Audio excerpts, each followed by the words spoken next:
Hello hello दादा म्हणते फोनवरून महिन्याचे दादा हा बोला बरं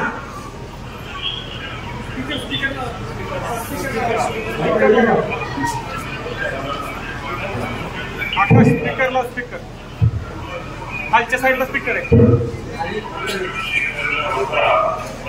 राज्यपाल महोदयांनी आज 3 वर्षाचा कृषी भूषण कृषी रत्न अशा प्रकारचे पुरस्कार देण्याचा कार्यक्रम 2.5 तासाचा 5 ते 7.5 असा करला गेला आणि त्याला मुख्यमंत्री जाऊ शकत नव्हते, उपमुख्यमंत्री देवेंद्रजी पण जाऊ शकत नव्हते. त्याच्यावर मला नायनादत्तावर जावं लागलं. त्यावेळी अख्ख्या महाराष्ट्राच्या कानाकोपऱ्यातनं सगळे शेतकरी बांधव आलेले होते आणि तो कार्यक्रम ते सहपत्नी आलेले होते. त्याच्यामुळे मला त्या कार्यक्रमावर जावं लागल्यामुळे मी तिथल्या कार्यक्रमाला येऊ शकलो नाही. त्याबद्दल मी आपल्या सगळ्यांची दिलगिरी व्यक्त करतो.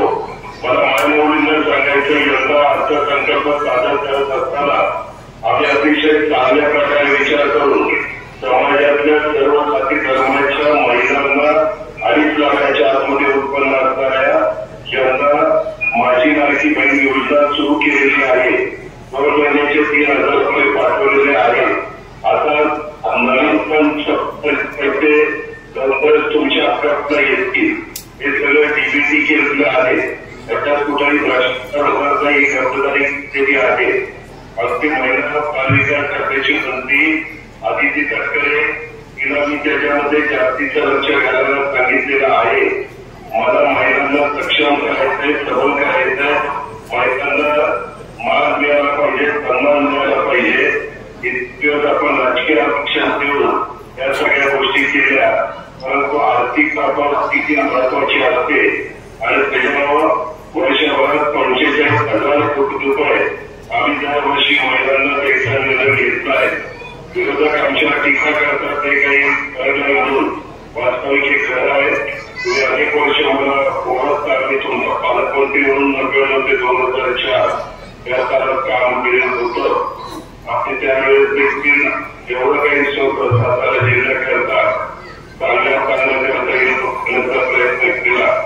आता जरी मी तुमचा पालकमंत्री नसतो तरी त्यानंतर माझं गाव साताऱ्यामध्ये असतं, जिल्ह्यामध्ये असतं.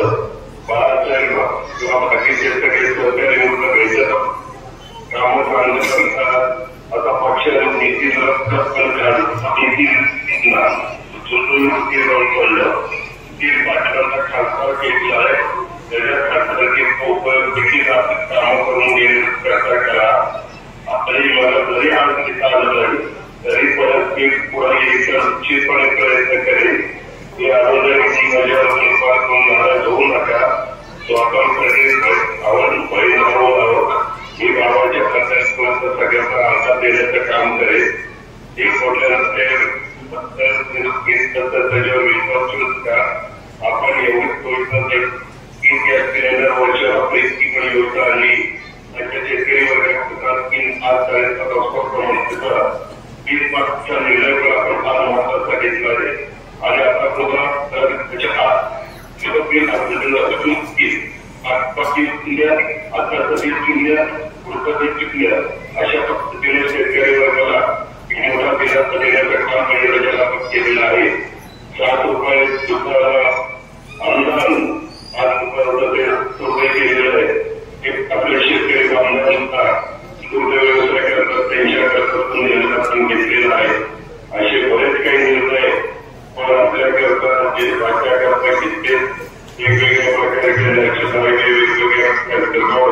वेगवेगळ्या प्रकारे केलेलं काही. आता आपण वंदे मातरम एक कोल्हापूर त्या ठिकाणी सुरू केली आहे. अशा बऱ्याच गोष्टी चांगल्या करण्याचा तुमच्या देशात पाण्याचा प्रश्न म्हणजे की शेतीचे आम्ही लक्ष घातलेलं आहे. तुम्ही त्याबद्दल काही काळजी करू नका. त्याचा प्रोत्साहन मोठा झालेला आहे. त्याच्या नुकसानच्या हप्त्याचे पंचनामे करण्याच्या सूचना दिलेल्या आहेत. आणि त्याच्यातून आता शेतकरी हा टिकला पाहिजे ही माझ्या प्रकारची भूमिका आहे. आपण सगळेजण बरोबर आपलं तिथे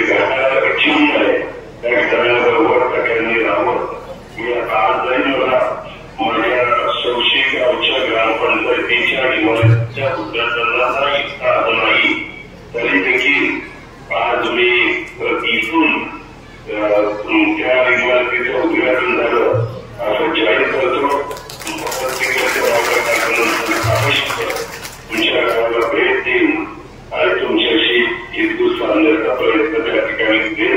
पण माझ्या इतके दिवस इतकी सरकार आली आणि गेली तर बहिणींच्या बद्दल इतके चांगल्या प्रकारचे निर्णय झालेले नव्हते. पण गरिबांच्या मुली कॉलेजमध्ये केल्यावर त्यांना फी भरता येत नाही, शिक्षण घेता येत नाही. त्याहीबद्दल आम्ही ती त्यांचा केलेल्या सरकार बनवलं आहे. असे खूप काही निर्णय त्याच्यामध्ये झाले. आपण सगळ्यांनी स्वागत करावं. आरोग्याच्या निवडणुकीच्या निमित्तानं तुमचं गाव हे पलटण विधानसभा मतदारसंघामध्ये आहे. ती राष्ट्रवादी काँग्रेस पक्षाचा घड्याळाचं चिन्ह घेऊनच आपण उमेदवार देणार आहोत. दीपक चव्हाण हे आपले तिथले उमेदवार आहेत. दीपक चव्हाण सहकार्य करावं. त्याला तिथं संधी दिल्यानंतर तुमच्या जिल्ह्याकरता जो काही निधी लागणार आहे तो करोडो रुपयाचा निधी आज जिल्ह्याला पण मी सातारा जिल्ह्यातलं त्याचा काही भाग फलटण तालुक्याला, कोरेगाव तालुक्याला, फलटण विधानसभा मतदारसंघाला पण मिळेल. त्याबद्दल माझ्या बोलण्यावर विश्वास माझ्या मनामध्ये ठेवावा. आज आपण प्रस्तुत पण महाराष्ट्रात करतोय. कालपणी तुमचं मोबाईल मार्ग होतो. सगळीकडे गेल्यानंतर खूप उत्साहाने माझ्या मामावळी आमचं स्वागत करतात. बहिणी रक्षाबंधनात आता रक्षाबंधन झालं. रक्षाबंधनाची ओळणी आम्ही तुम्हाला दिलेली आहे. आता पुढं नवरात्र येईल. आज नवरात्र दसरात नाही, याची पण माऊलीची ओळणी हे निश्चितपणे तुमचा भाऊ तुम्हाला देण्याशिवाय गप्पा बसणार नाही. आणि हे सातत्य आपल्याला शिकायचं. तर महिन्यालाही पैसे तुम्हाला मिळाले पाहिजे. आणि त्या पैशाचा विचार ते तुमचा करतात, स्वतः करतात. मलाही काही वाटतं की आपण आपल्या करता हे करावं ते करावं. परंतु घरातल्या पाठीच्या व्यापारावर नवऱ्या करता नवऱ्या करावं, मुलांकरता मुलींकरता लक्ष द्यावं लागतं. परंतु आता ही रक्कम तुम्ही इच्छा करताय त्याला उपयोग तुम्ही तुमच्या स्वतः करता करून द्या अशी माझी सगळ्या माझ्या मुलींना माझ्या लाडक्या बहिणींना विनंती आहे. आता अधिक बोलत नाही. आता